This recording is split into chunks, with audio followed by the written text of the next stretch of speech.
Assalamualaikum warahmatullahi wabarakatuh. Bismillah walhamdulillahil malikil mannan alladzi wa'adal muttaqinal jinan yatasabaqa lidhikrihil lisan wa takhda'u lahu jami'ul jawarihi wal arkan. Wassalatu wassalamu ala sayyidina Muhammadinil kiram alladzi nashara al-islam bila hawan بل يتلقى العتاب والمشقات كالفيضان أما بعد أوصيكم ونفسي بتقوى الله فقد فاز المتقون.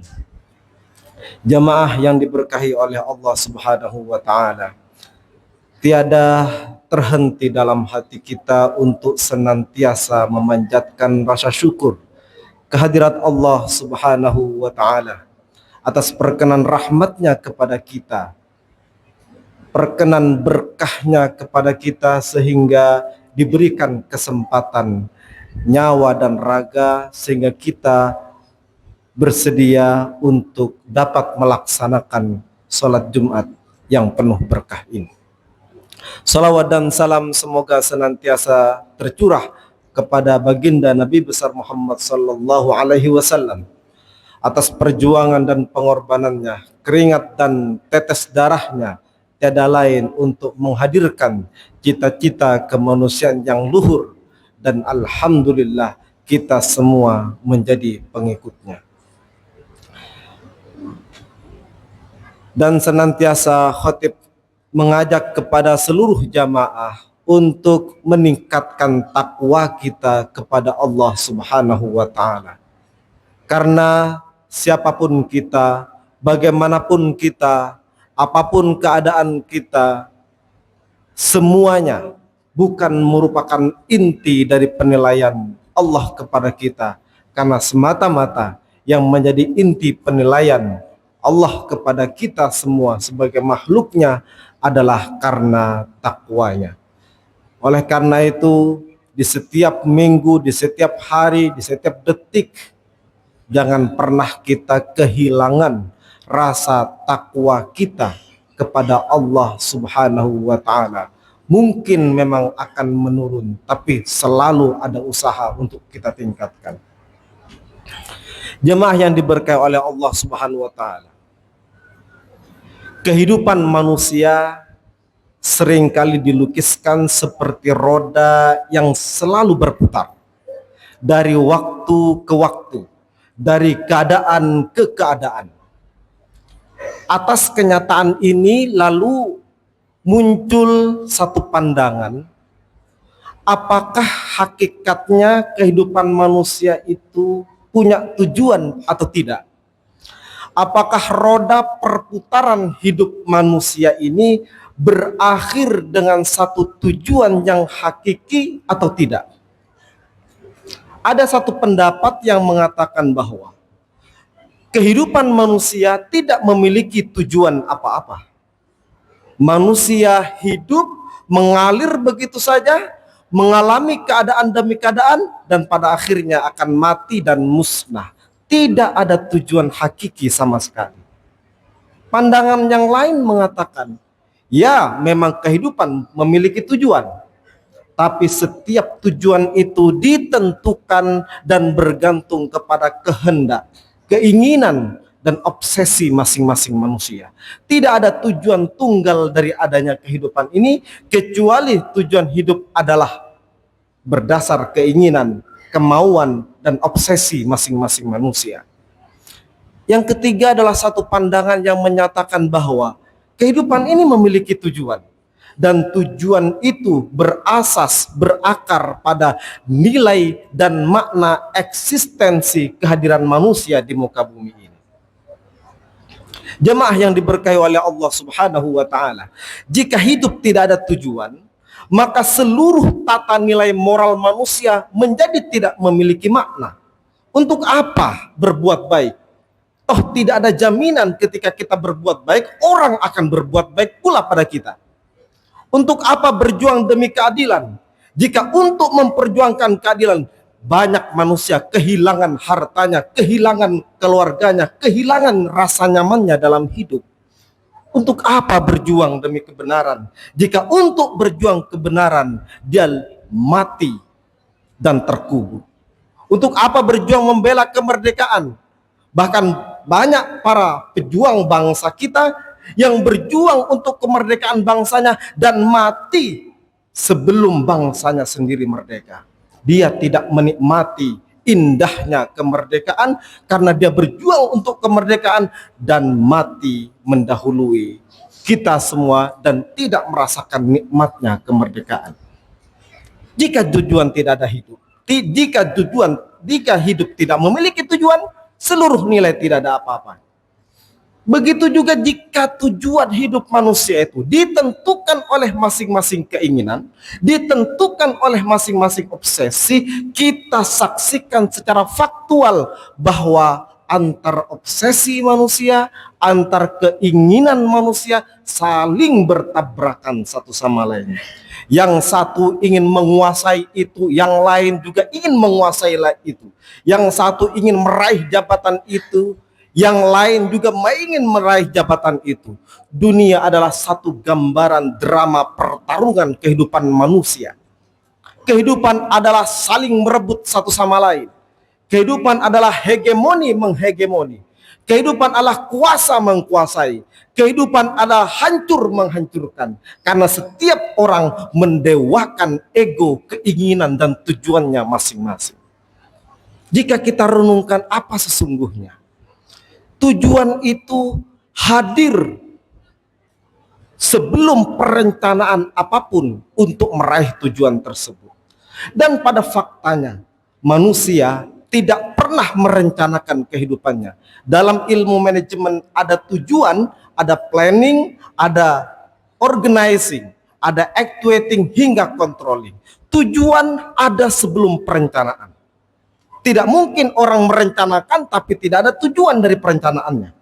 Pertanyaannya, pernahkah ada satu manusia di dunia ini yang pernah merencanakan hidupnya? Pernahkah ada manusia yang merencanakan kapan dia lahir? Dari perut siapa dia terlahir? Kapan dia terlahir? Jam berapa? Menit ke berapa? Tahun berapa? Bulan apa? Tidak ada satupun manusia yang pernah merancang dan merencanakan kehidupannya. Kecuali kita semua menerima fakta bahwa kita hidup tanpa merencanakan. Oleh sebab itu, yang memiliki tujuan kehidupan manusia tentu yang memiliki otoritas terhadap penciptaan manusia. Bukan kita, karena kita tidak terlibat di dalam merencanakan hidup atau matinya diri kita sendiri. Dalam Islam inilah yang kemudian diintroduksi, diperkenalkan kepada manusia bahwa Allah lah yang menciptakan manusia dan manusia Allah ciptakan untuk menyembah dirinya. Wa ma khalaqtul jinna wal insa illa liya'budun. Maka desain utama dari keterciptaan manusia adalah ibadah, adalah iman, adalah mengenal Tuhannya. Ibarat sebuah mobil, jika satu desainer menciptakan mobil dengan satu kerangka tertentu, fungsinya untuk kerangka tertentu tersebut berbeda dengan mobil yang lain yang diciptakan untuk tujuan tertentu. Manusia, watak eksistensinya, watak hidupnya memang hanya mungkin dan fungsional jika dia hadir dan berupaya terus-menerus untuk kenal terhadap Allah Subhanahu wa ta'ala. Maka seluruh modalitas yang manusia miliki, tubuhnya, pikirannya, hatinya, semua akan berfungsi dengan baik jika ditujukan untuk mengenal Allah Subhanahu wa ta'ala. Tanpa itu, manusia hanya akan mengalami kegagalan, bahkan kehancuran. Maka kehancuran, kejahatan, pengrusakan di mana-mana tiada lain ditimbulkan oleh orang-orang yang hatinya tidak mengenal Tuhannya. Dalam Al-Quran disebutkan, wal asri innal insana lafi khusrin illal ladzina amanu wa amilus solihati wa tawasaw bil haqqi wa tawasaw bis sabr. Demi masa, demi keseluruhan momentum yang akan dilalui oleh manusia, sesungguhnya manusia betul-betul dalam keadaan rugi. Kenapa rugi? Karena apa yang dia miliki sebagai modal untuk mengabdi kepada Allah, dia tidak lakukan. Justru dia amanah, dia abdikan untuk kepentingan dirinya sendiri. Kecuali, kata Allah, dia yang beriman, yang menyatakan dirinya iman kepada Allah Subhanahu wa taala, percaya bahwa hakikat zat satu-satunya adalah Allah Subhanahu wa taala. Dan dia yang melaksanakan amal saleh. Tidak hanya dia mantapkan keyakinan di hati, tapi dia artikulasikan, dia ejawantahkan keimanan itu dalam bentuk-bentuk kerja kebaikan. Dan kemudian antar sesama, dia tidak bersikap pesimistis, dia tidak bersikap masa bodoh, tapi watawasau. Dia saling menasehati. Kita tidak bisa membiarkan kejahatan terjadi hanya karena kita bukan pelaku kejahatan tersebut. Kita tidak bisa membiarkan kesewenang-wenangan terjadi karena kita bukan pelaku kesewenang-wenangan tersebut. Tidak. Dalam kehidupan bersama, manusia memiliki tanggung jawab sosial. Tapi seluruh tanggung jawab sosial itu bukan dilandaskan ingin merebut satu kekuasaan, ingin merebut satu jabatan, ingin merebut satu kedudukan, tapi tiada lain agar manusia memiliki kesempatan untuk mencapai haknya masing-masing. Jamaah yang diberkahi oleh Allah Subhanahu wa taala, dengan mengenal Allah Subhanahu wa taala, hati manusia sesuai dengan trayek kehidupannya. Banyak orang kehilangan arah, memiliki penyakit hati kesombongan, memiliki penyakit hati iri dengki. Karena apa? Dia melihat dunia begitu besarnya, sehingga Tuhan terlihat kecil di hatinya. Maka dia akan berjuang habis-habisan, karena memang hanya dunia yang indah bagi dia.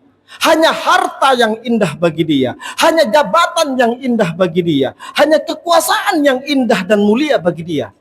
Tapi bagi orang yang hatinya mengenal Allah, tidak ada yang lebih indah dari Allah Subhanahu wa taala. Tidak ada yang lebih berharga dari sampainya hati kita kepada hadirat Allah Subhanahu wa taala. Tidak ada yang lebih berlian, yang lebih cemerlang, yang lebih utama ketimbang kita bersyukur terhadap seluruh nikmat yang Allah berikan kepada kita.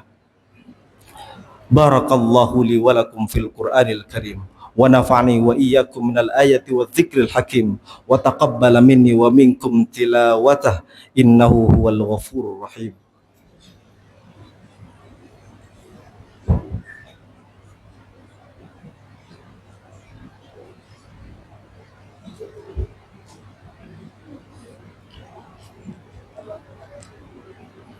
Bismillah, alhamdulillah, wassalatu wassalamu ala rasulillah Muhammadin ibn Abdillah wa ala alihi wa man walah.